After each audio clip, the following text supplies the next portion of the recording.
Très ravi de vous retrouver mesdames messieurs bonsoir di leen di dalal jàmm ci seen émission seen show comme ni ñu koy defee saay su waxtu wi jotee fas yéene waxtaanee lépp li nga xamante ne dafa ñeel actualité du moment comme noonu leen ko xamee également li gën a fës en ce moment bokk na ci mbënd mi donc dinañu ci ñëw ci anam bu yaatu waaye itam ñëw ci plan yi nga xamante ni moom la ñu fi teg ngir daal di koy xeex et pour en parler aujourd'hui sur ce plateau nous avons Amadou Kanar Diop nekk expert en réduction des risques waaye itam gestion des catastrophes ñu ngi leen nuyu di la dalal ci suñu plateau. maa ngi leen di nuyu soxna si di nuyu seen téléspectateurs yëpp. ñu lay fay bu baax a baax à côté de lui ñu am Idrissa Diallo di maire bu Dalifort ñu ngi lay dalal itam di la nuyu. maa ngi leen di nuyu di leen sant si invitation bi di nuyu seen téléspectateurs yëpp di nuyu responsable yi ak personnel lu Sen TV bi yëpp. ñu lay fay bu baax a baax di nuyu également Ndeye Dimet Ndaw ak Fatou Abdou Ndiaye ñoom la ñu nar a àndal incha allah ci waxtaan bi door léegi. dooree ko ak Amadou Kanar Diop gis nañu tawu samedi jafe-jafe yi ñu indi fii ci réew Sénégal waaye itam plan yi nga xamante ne moom moo fi jot a jàll dinañu càmbar ndax efficace nañu ou pas bi ñëw fan yi tout le temps moo di plan Orsec est-ce que mën nga ñëw ci lan mooy plan Orsec exactement. Très bien soxna si en fait plan Orsec mooy organisation des secours plan la boo xam ne état bi daf ko teg pour lépp luy jëye nan lañ koy mën a xeexe ba loraange gi néew ci loolu la plan bi jëriñ plan Orsec nag ni mu mel nii Sénégal dafa am ay composition ministère de l'intérieur moo koy déclenché il faut que nit ñi xam ne président mënul déclencher plan Orsec ministère intérieur mooy déclenché plan Orsec national bu dee ci région yi ak département yi gouverneur bi moo koy déclenché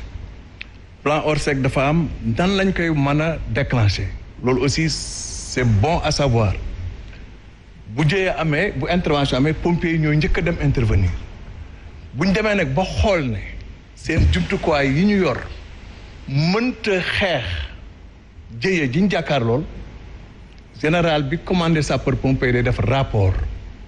dem seeti ministère de l'intérieur wan ko rapport bi ne ko fii ñu toll mooy jumtuwaay yi ma am muy ci plan matériel ak nit ñi mënuñoo song ba daaneel jëye ji ma jàkkaarloo ma bëgg ay moyens additionnels yu ma ko defee moyens yooyu nag plan bi moo ko mën a def bu defee loolu ministère intérieur jël plan bi jël rapport boobu def lu ñuy wax pré-alerte pré-alerte bi mooy day woo général bi day avertir gouvernement bi premier ministre wala président woo général bi commandé gendarmerie woo directeur général de la police woo chef d'état-major général des armées ak yeneen ministères yi ci bokk ne leen que jëye am na sapeurs yi nii lañ def ak nii mënuñ ci àgg ma bëggoon ñu daje du tout de suite ci réunion pour préparer plan Orsec bi bu ñu ñëwee def réunion bi bu ñu waxtaanee ba gis ne mënatuñ ci dara bañ d'accord foofa le ministre de l'intérieur di signer arrêté bu déclencher plan Orsec mais kenn du ko déclencher ci télé wala ci rajo loolu aussi c'est bon à savoir noonu la processus bi demee maintenant lan moo composé plan Orsec ministère de l'intérieur dafa am état-major bi mooy ñi ko ci jàppale am na nag 4 groupes opérationnels ak ñaari cellules d'appui groupe opérationnel yi am na secours sauvetage loolu sapeur pompier yi ñoo koy gérer am na transport travaux loolu ministre bi nekk ci bi yor transport directeur transport ministre boobu moo koy gérer am na groupe santé médicaux et entraide loolu directeur de la santé bu ministère de la santé mooy gérer wax boobu muy ñeenti groupe yi ou ñett laa wax je crois ñett la donc secours sauvetage am na police circulation renseignement boobu directeur général de la police moo koy gérer mu am ñaari cellule d'appui am na communication ak information loolu directeur de la communication bu ministère de la communication moo koy gérer am na liaison transmission beneen cellule d'appui loolu directeur des transmissions du ministère des forces armées moo koy gérer donc noonu lay tëree noonu nag bu ñëwee dajaloo nag ku ci nekk dafa am lu ñu lay sàmme ñaare kii adjoint par exemple ministère de soins santé médicaux mooy directeur de la santé militaire mooy nekk genre adjoint directeur transport travaux directeur génie militaire moo nekk des fois adjoint mais des fois ci situation bi demee adjoint bi mooy jiitu keneen ki topp ci donc noonu lay demee ñooñu ñooy toog di def planification pour xool nan la ñuy lii xew nan lañ koy songe yan moyen lañ koy defee ak ñan ñoo koy def ak yan jumtuwaay mais loolu day fekk ñu dajaloo ba pare soo koy def loolu mooy ci ñuy ñëwaat bu ci kanamee pour indi jeexi jaax bi ci loolu. kon liggéey bu yaatu Ndeye Di Met. Khady ma lay nuyu di nuyu Fatou Abdou di nuyu suñu gan yi. colonel Gabar Diop ak monsieur le maire. alors sànq ni nga expliqué kon déclencher plan Orsec c' est tout un processus. ah oui alors que kon excès guñu ci phase boobu donte président Macky Sall wax na ne moom ni déclenché na plan Orsec. tey jii yan mesure d'urgence la ñu war a jël kon pour secourir les populations en attendant que ministre de l'intérieur di ko déclencher. bon déclenché ko def na réunion dimanche. oui moom def na réunion dimanche ba déclenché plan Orsec officiellement. d'accord def na ko dimanche. d'accord maintenant sur le terrain ay sapeurs pompiers ñi ngi fa fu ci mel ni Wakhinane Nimzatt ak yenn bërëb yoo xamante ni ndox yi dafa taa mais gis nañu ni ñoom askan wi sentiruñu ni plan Orsec mi ngi fa. mooy xam nga li waxal loolu. ni ñuy defee plan Orsec bi nii danaa ci ñëw ndax dafa am ni ñu koy tëggee dañ ko waroon a jiital donc léegi sax fooy dem ci jëye yu mel nii plan Orsec amatu fa léegi dafa am beneen plan bu ñuy tëgg loolu maa ngi koy ñaan sax gouvernement bi ñu gaaw ci jëm mooy plan de contingence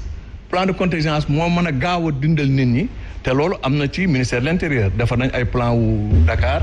ak Kaolack ak région yu bari ak Thiès dafa nañ seen plan de contingence bu pare malheureusement xam naa dañ ci deful très attention mais plan de contingence plan Orsec moom démarrage bi ak déclenchement bi gaawul ndax bu fekkee dañuy daje ba pare. justement moo tax sànq si sama njëlbeenu laaj ma tudd le processus. parce que kon dafay mel ni kon déclencher plan Orsec bi ci làmmiñ rek la yem mais sur le terrain concrètement askan wi sentiruñu. parce que dañuy déclencher pare soog a wuti moyen. xam nga loolu mooy tax loolu mooy indi problème bi moo tax population yi ne nañ ko war a sentir wuñ ko parce que bu ñu déclenché ba pare soog a budgétiser ne lii la ñuy soxla léegi fan lañ koy jëlee ji xam nga loolu moo tax population bi fi nekk fii ak moyens yooyu ñuy laaj ñëwul seen doxin du mën a gaaw. mais kon su boobaa est-ce que kon war nañ taxaw wax ni plan Orsec déclenché nañ ko. alors que ñu ngi ute déclenché nañu ko nii mais ay moyens yoo xamante ne nii askan wi ñu ngi koy xaar. waaw loolu mais déclenché nañ ko mais budget bi ñëwagul pour ñu jëndi pompe yeeg longueur de tuyaux yi ak yooyu te loolu daañu si ñëwaat bu ñu. maintenant concrètement tey lan la ñu war a def tey. li ñu war a def concrètement sur le terrain. sur le terrain actuellement parce que ndox mi ngi ci kër yi bëri ay yàqu-yàqu te askan wi fa dëkkee mënuñu xaar. waaw li ñu mën a def léegi lii gën a jëlee fa ndox ma rapidement courage politique la loolu sax du pompage bi. parce que pompage bi mënu faa jëlee ndox mi ci ni mu gën a gaawee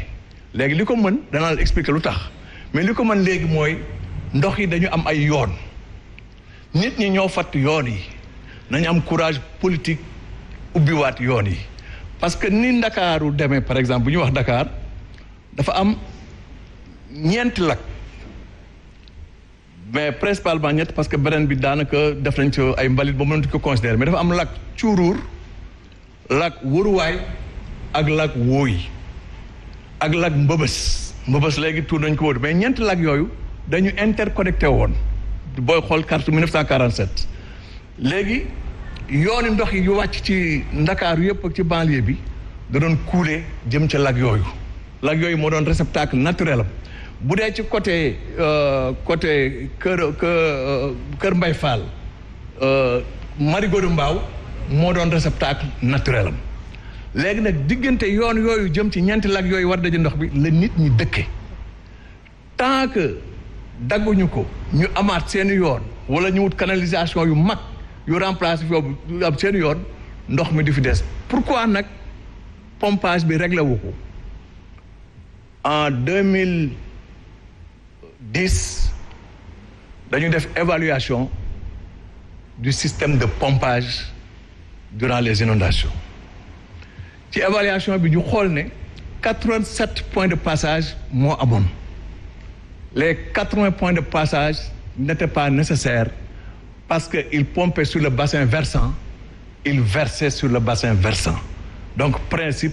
des vases communicants lay doon bu toogee 2-3 jours mu dikkaat donc du sotti léegi nii par exemple si on prend Kër Massar bu ñu pompé yóbbu ko forêt de Mbao wala ñu yóbbu ko Camibas jël Camibas yóbbu forêt de Mbao bala ñu ko fay jëlawaat pour mu dem fële dafay delluwaat ci suuf si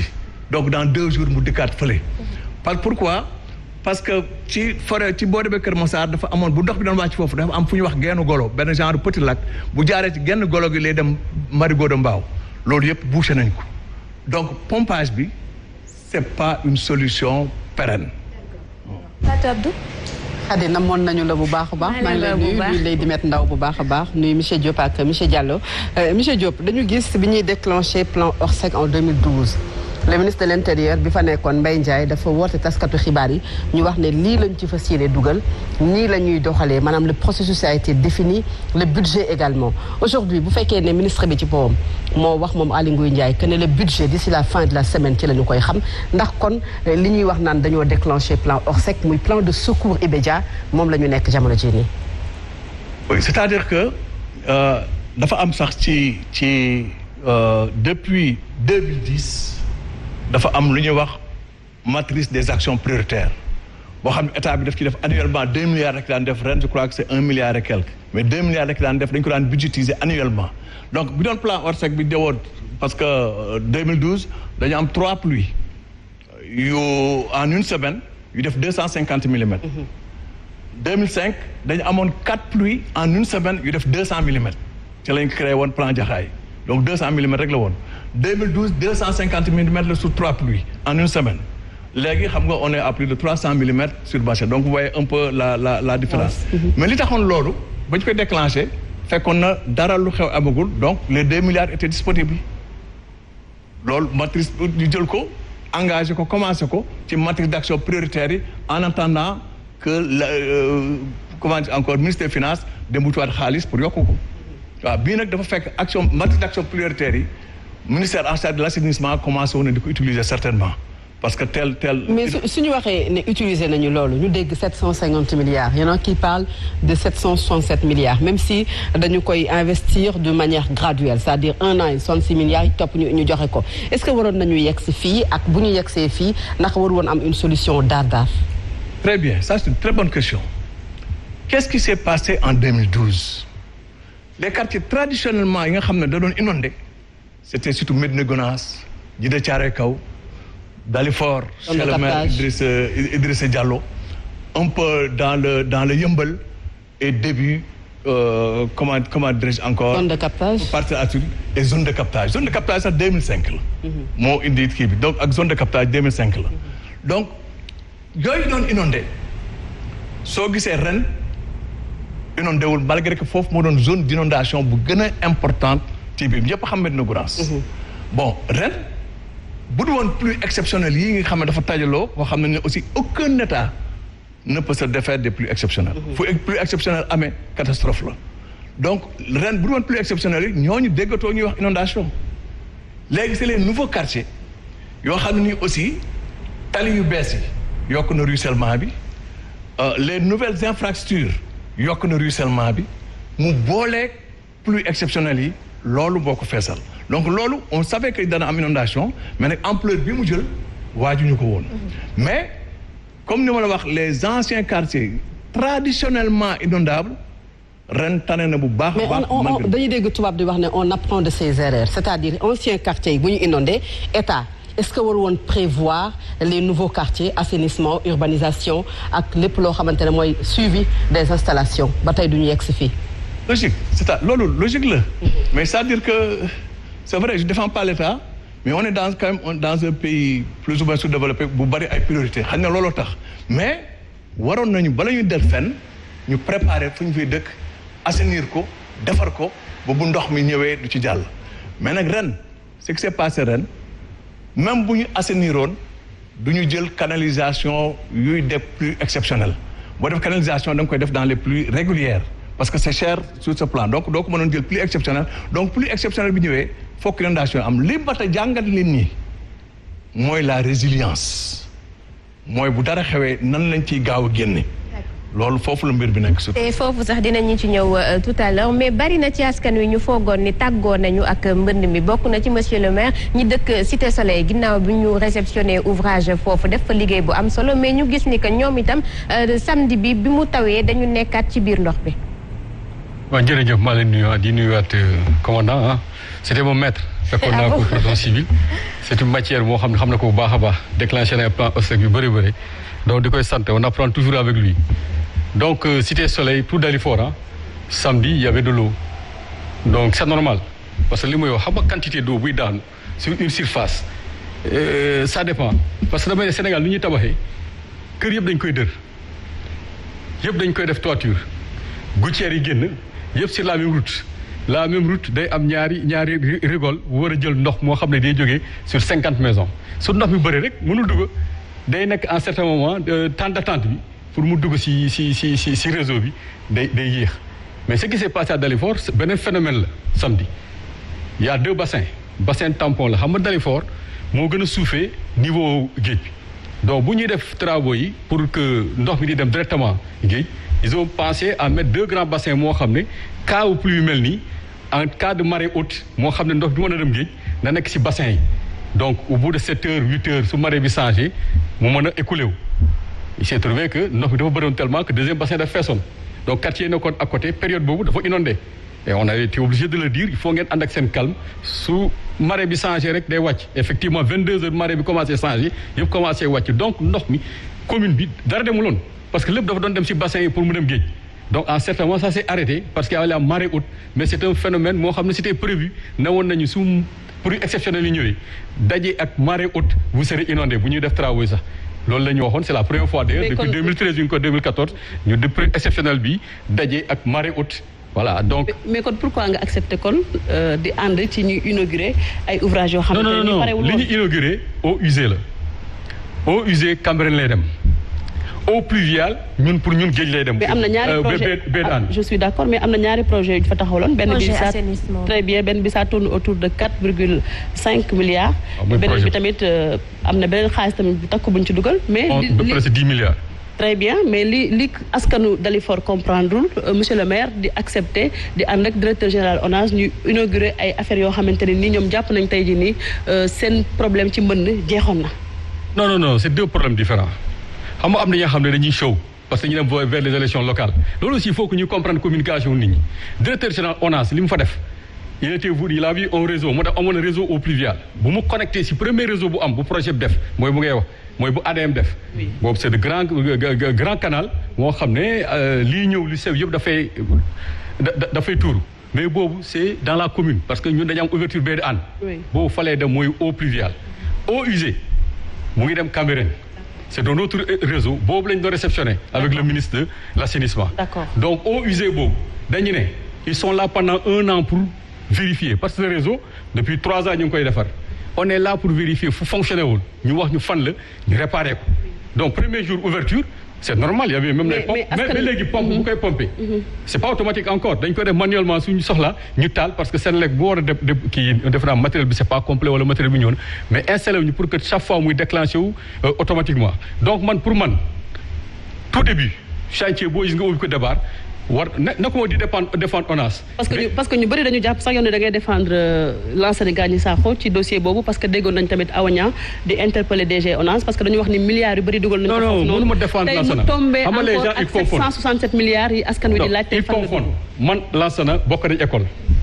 Lansana ONAS la yore man ma yore Dalifort il vient pour visiter day def ay visites mais su ñëwee visite technique day ànd ak maire donc fii lañ toll actuellement ñoom li ñuy def ils ont appelé tous les délégués de quartier woo maire ne ko wax leen gars yi ñu connecté wu mais beneen camp bi l'APR de Awa pourquoi ñu jaar Idrissa Diallo qui n'est pas de l'APR ñu ne ko pour c'est-à-dire que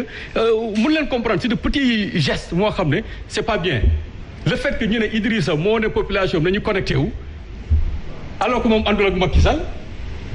mais aujourd'hui le problème mooy ñaari APR sax côté boobu noonu ñoom ñoo fa jàppante parce que Lansana APR la bokk. mais moom laa lay wax APR la bokk est-ce que ñoom ñaar ñi bokk APR am nañu tey di intérêt di defante ci problème boo xamante ni ça concerne les populations. mais Ndeye man maire laa bokkuma APR li may wax balaa Lansana di ñëw projet bi commencé na projet fa la ma fekk bii projet fa la ma fekk avant Lassana c'était monsieur Diop Lassana ñëw fekk projet bi en cours ñu war ko projet bi liggéey nañ ko ba pare entreprise bu koy liggéey mooy CDE ñu ne dañuy connecté balaa président di ñëw pour inaugurer il faut ñu connecté ñu xool comment ça fonctionne s'il y a des erreurs s'il y a des lacunes parce que mën na am suuf fenn parce que li nga commencé tabax nga ko 2 ans 3 ans fonctionné wul c'est normal que moom ay boucher mais boucher yooyu il faut que mu commencer fonctionner pour nga xam fan la donc ils te disent on est là pendant 1 an pour vérifier li fi yàqu rek il faut ñu wax ñu ko. man premier jour ren est-ce que def nga opération pré hivernale ay curage de canaux est-ce que yooyu def nga ko et puis si yéen seen relation ak météo tamit bëgg naa ko xam parce que ñu bëri ñu ngi wax ni annoncé woon nañ déjà dina am de fortes pluies que ñu joxe sax ay recommandations na jël ay motopompes et tout yéen seen relation ak ANACIM ak ñuy joxe xibaari météo lan la d'abord. non mais c'est-à-dire man sooy wax yéen man dama xam ban information nga am parce que Dalifort am na perte yoo xam ne dafa am ndox.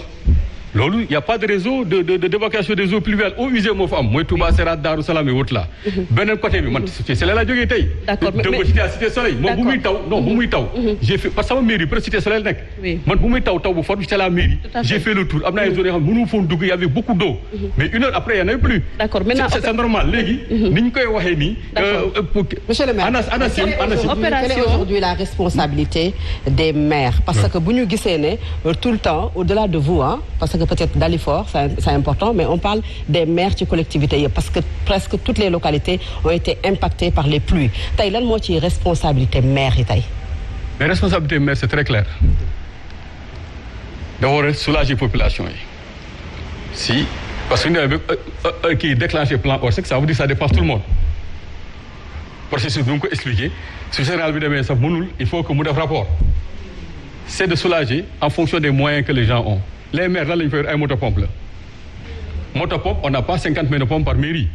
c'est quelques motopompes soo jógee si rue bi da ngay dem benn rue si tout lépp su jëleen doon ndox moom il faut nga am ouverture boo xam ne ndox fay dem wala da nga toog ay semaines ak ndox Kër Massar mu ngi nii ça bouge pas c'est une grande commune mais est-ce que le maire a les moyens du ko koñ bu nekk mu dem pomper donc est-ce que tey bu fekkee ne ONAS def na installation est-ce que la mairie a les moyens tey pour def le suivi installation yooyu. ndax xam ngeen ay expert ci mairie yoo xamante ne mën nañu topp loolu. non parce que daf ci bëri ñu leen ci joxoñ yéen baramu tuuma du la question. non c'est que xam nga nit ñi quelquefois ni ñu comprendre moo c'est un peu difficile pour ñun ñu comprendre li nit ñi di wax ñun météo on a des relations. am nañu sax station de relèvement de prélèvement. de quantité d'eau. météo li ñu ko soxla mu ñëw mais ñun dañu am réseau buy dem géej. on attend que notre réseau fonctionne il a toujours fonctionné xamoon nañu ndox mi dina bëri fan lay dem si doo eau pluviale am na fu muy dem mais am na ay quartiers yi xam ne amuñu eau pluviale li ñuy def début d'année da ngay jël sa matériel bi yëpp def révision jënd li nga war a jënd fu moto pompe war a dem nga yóbbu ko fa prépositionné wala su dee dañ lay signaler parce que ñun actuellement on est devenu stable da ngay xam fan moo am point bas chaque année day am point bas tant que amul travaux supplémentaires c'est des travaux d'assainissement qui coûtent trop cher donc maires yi ils sont là ci des travaux de pompage moo xam ne vraiment le plus souvent loolu rek la ñuy def bon xanaa ñu jël ay tuyaux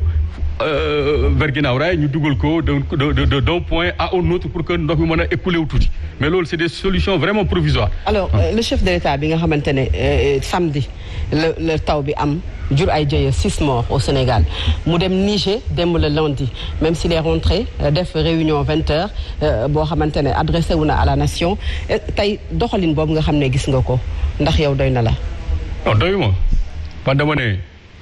askan wi c'est comme man ma nekk fii Dakar ñu ne Dalifort yàdduloo ba samedi boobu ma ne non maa ngi dem su ma fekkee si biti y a pas de problème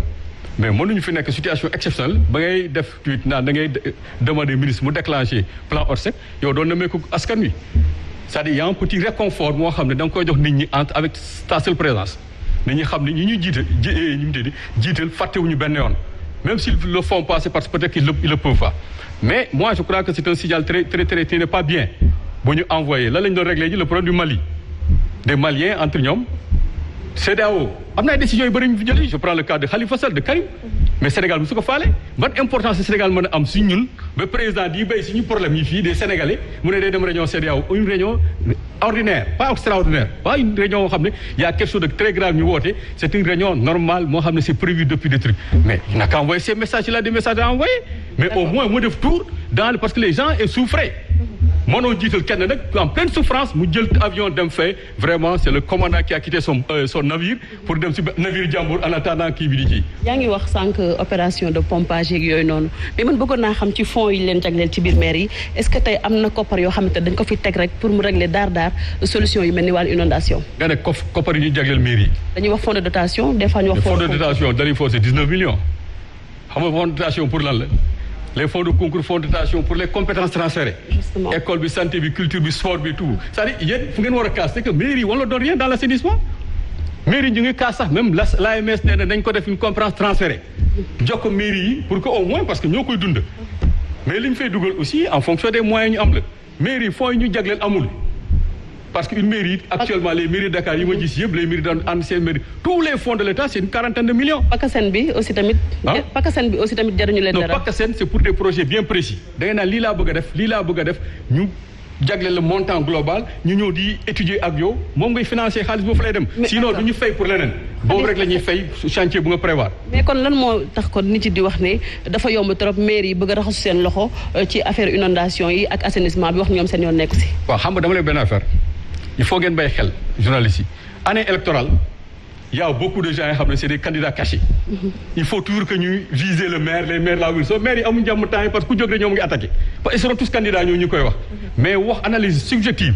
que mairie bi amul moyen loolu citoyen war nañ ko mën a porter pour régler les problèmes mais Dalifort li ñu fa dugal presque 15 milliards mairie bi am na ko mairie bi am ay entre 300 400 millions par an mën na am fan ne kañ lay am 15 milliards pour def investissement yooyu il faudrait que les gens aussi pas parce que ñu dem élection que ku nekk di wax mairie mais xaalis état bi fan la war a dem état nee na def naa 767 milliards nit ñi duñ ko wax naan mairie mais 767 milliards dañuy xool qu'est-ce que ça aurait pu faire je crois que am na li commandant wax les nouveaux quartiers ñoo am problème c'est vrai qu'il y a des choses qui ont été faites Dalifort mënuñu wax defuñu fa dara def nañu mais des na nee naa la moitié bi moo am tous les réseaux les 3 réseaux d'eau usée d'eau pluviale et voirie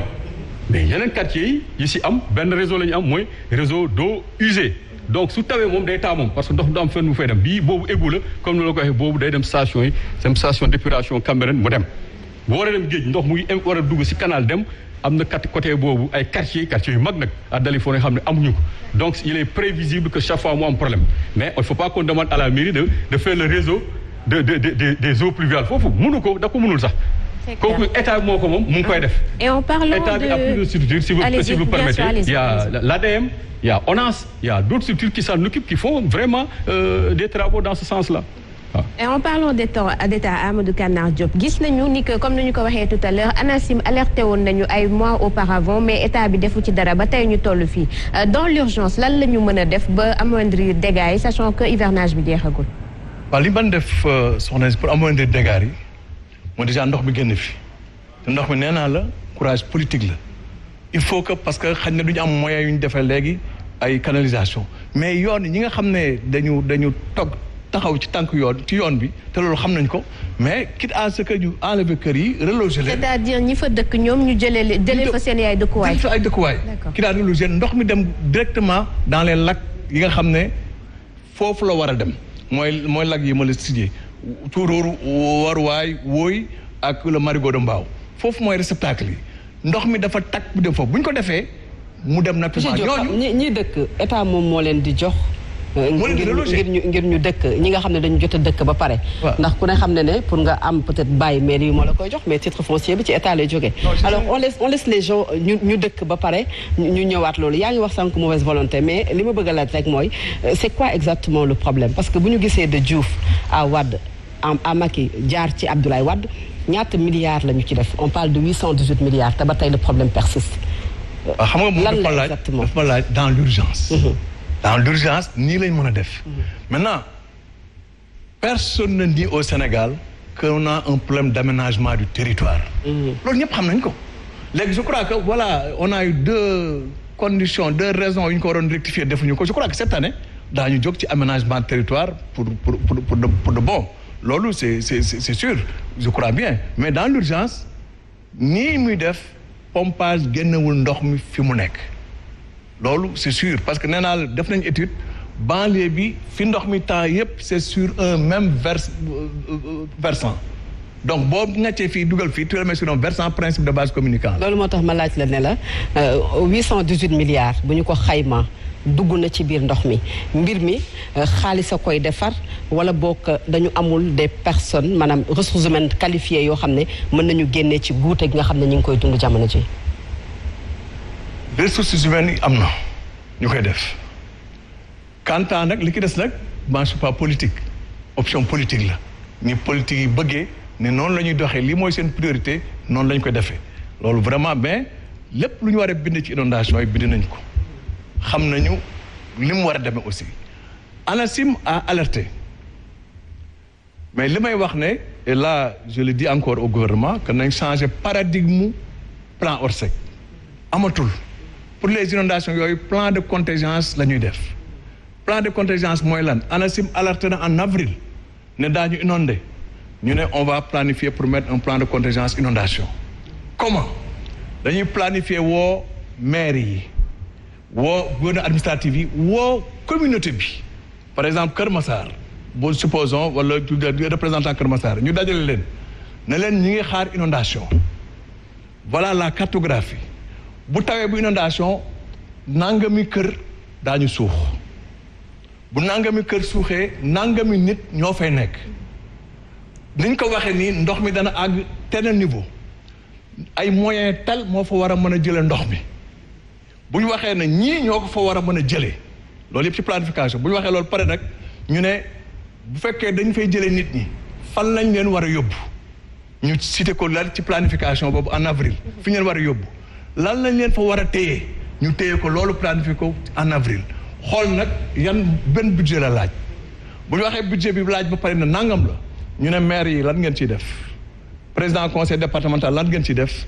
partenaires techniques et financiers yi mooy waa OCHA waa système des Nations Unies lan ngeen ciy def parce que ñoom am nañ xaalis boo xam ne pour plan de contingence la PAM comme OCHA lan ngeen ciy def état bi lan la ciy def comme ça budget bi ñu finaliser ko ku nekk li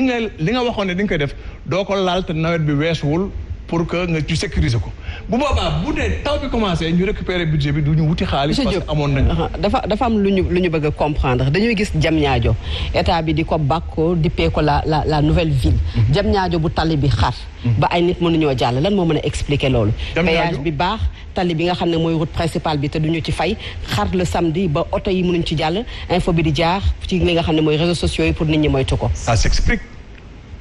Sébikotane la sax vers après Diamniadio 167 millimètres moo fa wàcc pluie exceptionnelle la mosu fa am ndox bi fi mu daan jaar di dem ci volume d'eau boobu mooy yoonu ndox bi dañ ko fatt la preuve bi Ageroute ñëwee ak Caterpillar dernier mur yi xàll ko ndox bi dafa daal di jàll donc xam nga bu ñu fa doon pompé ba léegi ñu ngi fay pompé mais dañu ñëw xam ne lii moo bloqué ñan ñoo ko fatt nit ñooy tabax fatt ko. nit ñi ñoom ñooy tabax. ñooy tabax fatt ko état di xool. état loolu c'est sûr. il dit rien. moo tax ma ne aménagement territoire ak politique loolu xam nga man soldat laa bu ma politique. dama lay wax rek damay wax constat bi. wax la ni ñu koy defee. waaw donc loolu bi ñu indee Ageroute bi xam ne fii kii moo freiné yoon bi ñu daaneel biir bi xotti ak benn Caterpillar ndox mi dafa daal di jeex ci guddi nit ñi dem. loolu am Diamniadio moo am ci banlieue bi moo am Kër Massar. On va revenir un peu aussi pour gérer les inondations à demeure. Il faut ñu xam origine bi. Qu'est-ce qui cause ces inondations? dafa amoon autant li ñuy wax la nappe de Thiaroye dafa yaatu woon demoon na ba Patte d'Oie. nappe de Thiaroye boobu moo doon ci la Ndakaaru daan naan ñu wutal ko ay pompe ay forage di ko pomper nit ñi di ko naan en 1970. bi tawatul exode rural bi bari nit ñi jógee ci àll bi ñëw dëkk Ndakaaru ñu dëkk ci quartier yooyu commencé amuñu assainissement collectif ñu am ay fosse ci kër yi fosse yooyu dem ba infecté nappe bi ba nappe bi kenn mënatu koo naan ñu dem di jëli ndox Lac de Guiers di ko indi Ndakaaru léegi volume ndox boobu jóge Lac de Guiers di ñëw Ndakaaru rejet yi day dellu ci nappe bi te nappe bi kenn pompetu ko donc moo tax foo ko fekk day bal. donc fu mu tawee ñëw ndox bi day daal di fees day daal di gaaw a fees. loolu di problème mu Ndakaaru personnellement loolu ci la li ci yokk nag. mooy li daan jëm ci dex yi dematul parce que nit ñi ba exode rural bi ñëwee nit ñi dëkk nañ ko donc dematul nappe bi pompé wuñ ko. y avait un projet pour déconnecter maraîchers yi ci Lac de Guiers bi pomper nappe bi yóbbu ko ci maraîchers yi donc sax banque africaine de développement waroon na ko financer le projet existait xaw ma fu mu toll mais tant que pompé wuñu napp bi génn ko Ndakaar ba ndox mi wàññeeku ndox mi jógee lac de Guiers aussi rejet yi boo xoolee si on calcule une personne 40 litres d'eau par jour tu rejettes au moins les 35 litres par personne day jëmaat ci napp bi. D'accord. Donc loolu moo ko indi donc loolu tant que géré wuñ ko aussi le problème de l'inondation à Dakar va demeurer. D'accord. Alors plan de lutte contre les inondations déjà amoon na fi léegi mu am problème ñu indi plan Orsec est-ce que ñaari plan yooyu noonu mën nañu liggéey ensemble wala du moment où ñu teg plan Orsec rek loolu mooy bële baaxatul. c'est-à-dire plan de lutte contre les inondations sax dafa doon plan général mais Orsec lañ ko doon tuddee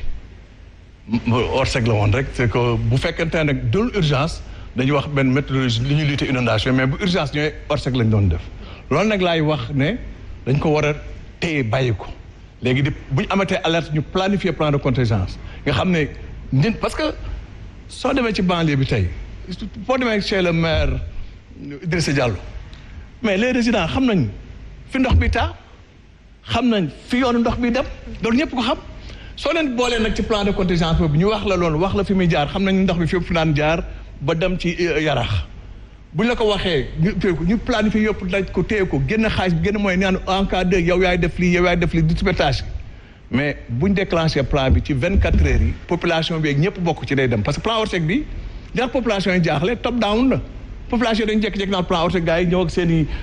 moto pompe seen i tuyau seen i machine mais population bi xamu leen xamuñu lu ñu fay def ñu si bari bi yëpp donc kenn nag da nga leen ci boole à la base loolu la foo dem léegi ci àddina bi plan de contingence inondation la ñuy def mais kenn defatul plan Orsec ñun ñoo ko dese. D'accord du ci bëri bu ñu waxee plan Orsec comme ni nga ko waxee ay moto pompe la mais est-ce que tamit bokk na ci plan Orsec di dimbale ay nit ci wàllu dund. oui joxe ay vivres. mais vivres yi mooy ñi ñuy déplacé saa yu ñuy déplacé dañ leen a war a dundal mais ñi nekk seen kër déplacé wuñu pour jàpp nañ te mën nañ faa nekk donc am na lu ñu fa nekkee